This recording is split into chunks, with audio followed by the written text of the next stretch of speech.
চুরি করতে দেখে ফেলার কারণেই খুন হয়েছে নটরডেম কলেজের স্টাফ লিপিকা গোমেজ। এমনটাই জানালেন পুলিশ ব্যুরো অফ ইনভেস্টিগেশনের ডিআইজি সাইদুর রহমান। সকালে রাজধানী ধানমন্ডি পুলিশ ব্যুরো অফ ইনভেস্টিগেশনে পিবিআই এর প্রধান কার্যালয়ে এক সংবাদ সম্মেলনে এই কথা জানান তিনি। এ সময় তিনি বলেন, প্রাথমিক জিজ্ঞাসাবাদে গ্রেফতারকৃত জুয়েল এবং নজরুল এই হত্যাকাণ্ডের বর্ণনা দেন এবং স্বীকার করেন। আসামি নজরুল মাঝে মধ্যে কাজের প্রয়োজন হলে অর্থেও বিনিময়ে কাজ করে দিতেন। এই হত্যার পেছনে অন্য কোনো ঘটনা আছে কিনা খুঁজে দেখা হচ্ছে বলে জানান তিনি।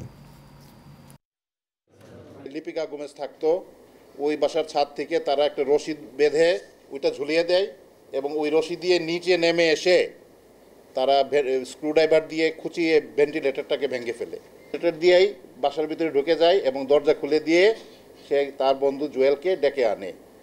ইতিমধ্যে হয়তোবা লিপিকা কোনো কারণে জেগে গিয়েছে বা কোনো শব্দ করেছে, সুতরাং তাদের হাতে ছিল সেই রড, পানির যে পাইপ, সেই পাইপ দিয়ে তারা তার মাথায় সজোরে আঘাত করে এবং তাকে বালিশ দিয়ে চাপ দিয়ে রেখে তার মৃত্যু নিশ্চিত করে।